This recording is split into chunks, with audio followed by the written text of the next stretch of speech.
हाँ, hello student. आज मैं आपको एक दूसरा, कल मैंने जो आपको बताया था लास्ट क्लास में, कैश बुक का पॉजिटिव बैलेंस आपको मैंने बताया था। आज आपको मैं पासबुक का पॉजिटिव बैलेंस को बता रहा हूँ।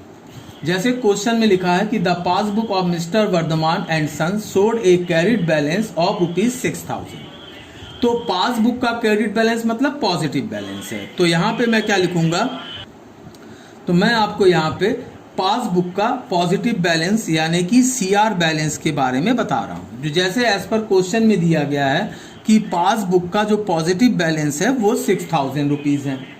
अब इसके बाद जो एडजस्टमेंट दिया गया, जैसे यहाँ पे फर्स्ट एडजस्टमेंट दिया है कि cheque worth ₹1,500 were issued for payment but on 100 were presented for payment. तो यहाँ पे 1500 का चेक उसने क्या किया, इशू किया, बट उसमें से 900 रुपए का ही चेक प्रेजेंट हुआ। इसका मतलब यह है कि जब उसने चेक इशू किया होगा, मेरे पास अब क्या है, पासबुक है, तो मैं भी जो भी प्लस माइनस करूंगा वो किसके साथ करूंगा, पासबुक के साथ करूंगा। तो कैश बुक में कितना माइनस हुआ, 1500 का, मगर क्या कहते हैं, पासबुक में सिर्फ 900 रुपए का ही माइनस हुआ है, मतलब 600 रुपए का डिफरेंस है। दैट मीन्स ये क्या जाएगा, अगर कैश बुक मेरा माइनस हुआ है तो मैं क्या करूंगा, अपने पासबुक बैलेंस से जो डिफरेंस अमाउंट है उसको माइनस कर दूंगा। तो चेक इशू, अगेन वही, बट नॉट प्रेजेंट। तो कितना था, 1500 का चेक इशू किया उसने, जिसमें से 900 रुपए का चेक प्रेजेंट हो गया, यानी डिफरेंस कितने का हो गया, 600 का। चूंकि कैश बुक 600 रुपए ज्यादा माइनस हुआ है, इसलिए मैं 600 रुपए माइनस में डाल दिया। दूसरा दिया the bank debited ₹10 bank charge. तो बैंक क्या हुआ, माइनस हो गया, मगर कैश बुक माइनस हुआ नहीं हुआ। तो चूंकि कैश बुक माइनस नहीं हुआ तो इसको मैं क्या करूंगा, दोबारा जोड़ दूंगा, क्योंकि मुझे कहां जाना है, कैश बुक तक जाना है। तीसरा एंट्री दिया बैंक क्रेडिटेड।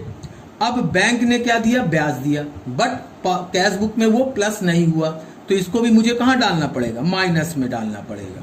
तो मैं क्या लिखूंगा, बैंक इंटरेस्ट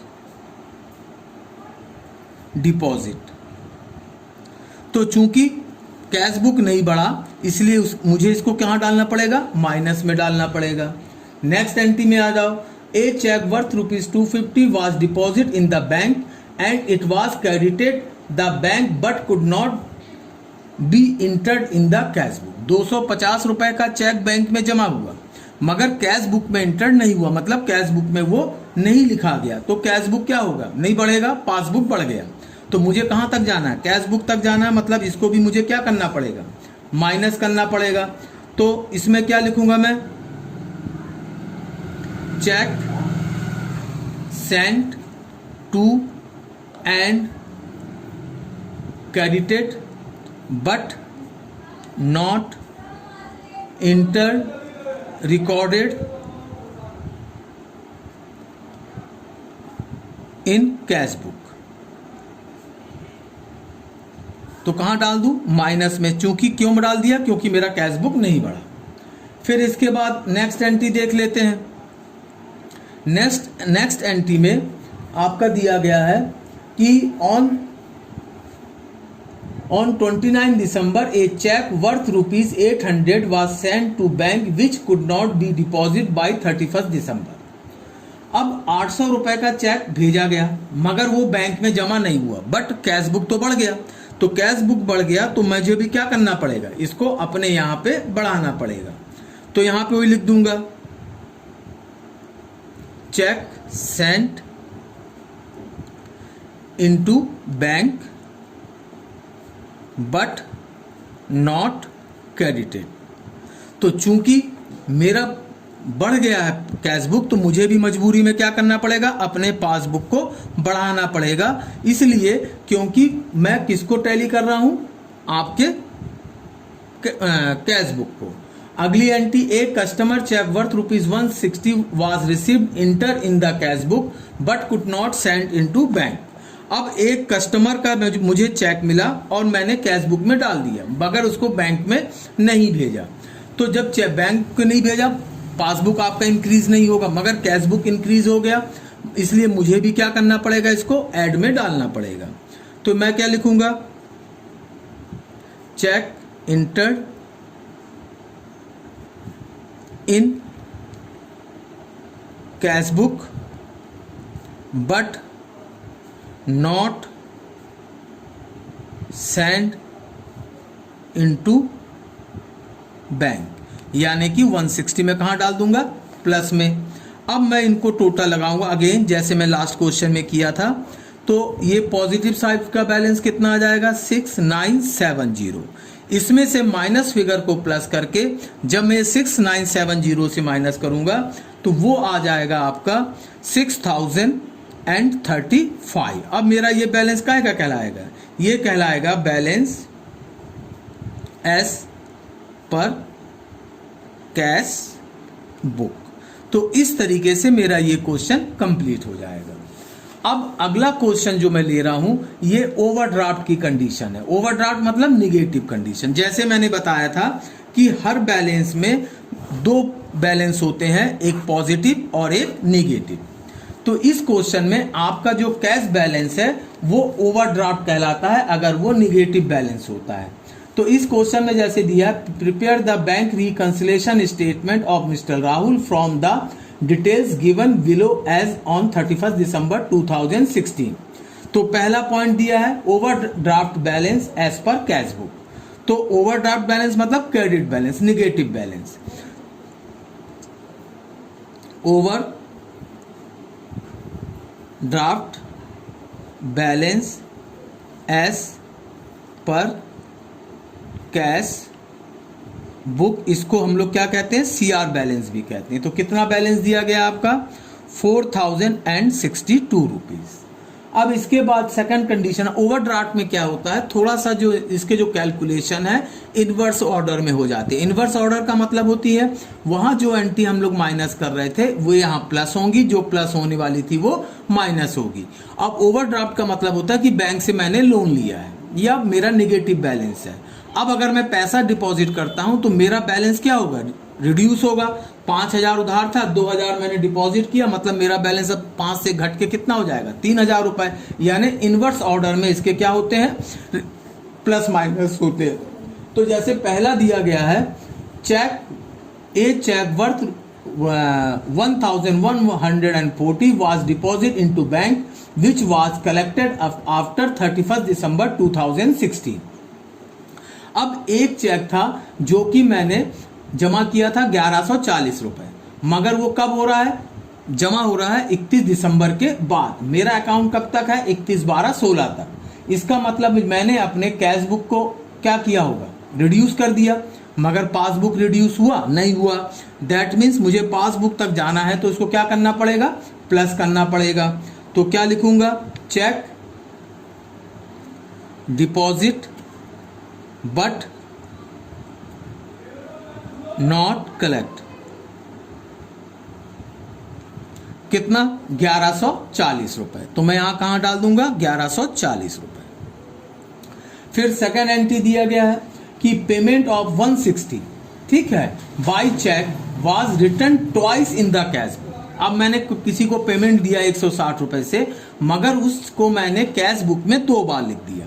अब 2 बार अगर मैं लिख दिया हूं तो वो तो वहां बैंक में एक ही बार डिपॉजिट हुआ होगा। तो अब ये निगेटिव बैलेंस है। अब निगेटिव बैलेंस है तो मैं क्या करूंगा, 160 रुपए तो ठीक है, एक बार का पेमेंट है, मगर 2 बार लिख दिया। तो अब मुझे क्या करना है, कहां तक जाना है, आपके पासबुक तक। तो पासबुक में एक ही बार एंट्री हुआ है तो मुझे इसको कहां डालना है, माइनस में डालना है। तो क्या लिख दूंगा, पेमेंट ₹160 राइट इन ट्वाइस, यानी 2 बार लिख दिया हूं, ठीक है।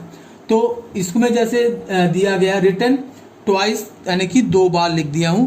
तो अब इसको मैं कहां डाल दूंगा, माइनस में, क्योंकि मुझे क्या करना है, पासबुक तक जाना है और पासबुक में एक बार कम लिखा गया, मतलब मेरा जो बैलेंस है उधारी थोड़ा कम होगी। फिर दिया है a cheque worth ₹1740 was directly deposit into bank by a customer but it was अपने हमारे यहाँ कोई इंफॉर्मेशन नहीं है। तो पासबुक क्या हुआ होगा, रिड्यूस हुआ होगा। तो मुझे भी क्या करना पड़ेगा, माइनस करना पड़ेगा। तो इसमें मैं लिख दूंगा a cheque deposit a customer कितने का चेक है, a cheque deposit a customer in bank, तो 1740 रुपए। तो पासबुक का बैलेंस कम होगा तो मुझे भी क्या करना पड़ेगा, कम करना पड़ेगा, मतलब इसको मुझे माइनस में डालना पड़ेगा। फिर इसके बाद दिया गया है the bank charge 58 towards expenses which they are not enter in the cash book. अब ओवरड्राफ्ट की कंडीशन है तो मेरा पासबुक का बैलेंस क्या होगा, बढ़ेगा, क्योंकि बैंक मुझसे ब्याज लेगा, इसलिए मैं कहाँ डाल दूंगा, पॉजिटिव में डाल दूंगा। बैंक चार्ज, क्योंकि पासबुक बढ़ेगा तो यानी कि 58 रुपीज मैंने पॉजिटिव में डाल दिया। फिर दिया हुआ ए बैंक रॉन्गली क्रेडिटेड 2000। अब बैंक ने गलती से मेरे खाते में 2000 रुपए डाल दिए।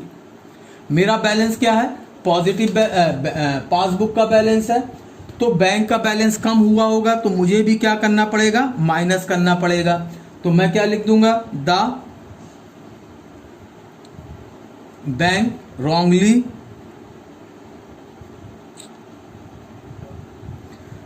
क्रेडिटेड कितना, 2000। तो बैंक का बैलेंस कम हुआ मतलब मुझे भी क्या करना पड़ेगा, कम करना पड़ेगा। फिर उसके बाद दिया हुआ a bill receival for 1000 discounted with the bank was dishonoured. अब एक चेक मैंने जमा किया था जो डिसऑनर्ड हो गया, मतलब वो वापस आ गया, तो क्या हुआ होगा, पासबुक का बैलेंस बढ़ेगा तो मुझे भी क्या करना पड़ेगा, उसको बढ़ाना पड़ेगा। तो बिल्स रिसीवल डिस्काउंटेड विथ बैंक, तो बैंक का बैलेंस बढ़ा तो मुझे भी क्या करना पड़ेगा, 1000 रुपए बढ़ाना पड़ेगा। इसके बाद दिया गया है a cheque worth ₹3760 was issued 28 December 2016 but it was not presented for payment. अब उसने 3760 रुपए का चेक इशू किया, मतलब कैशबुक बढ़ गया, मगर बैंक में वो प्रेजेंट नहीं हुआ। तो प्रेजेंट नहीं हुआ मतलब बैंक ने अपना बैलेंस को नहीं बढ़ाया होगा, तो मुझे इसको कहां डालना पड़ेगा, माइनस में। तो मैं डाल दूंगा cheque issue but not present. कितने का चेक है ये, 3760 रुपए का। अब ये मेरी एंट्रीज पूरी हो गई। अगेन मैं वही करूंगा जो पिछले बार करता था, टोटल लगाऊंगा, सम होने के बाद ये जो सारी फिगर आ जाएंगी आपकी, टोटल लगाने के बाद उसमें से माइनस वाली फिगर को माइनस करके मैं क्या लिख दूंगा, एस बैलेंस एस पर कौन सा, पासबुक, क्योंकि कैश बुक का बैलेंस मुझे दिया गया है। तो इस तरीके से मैं यहाँ पे बैलेंस डाल दूंगा। Thank you.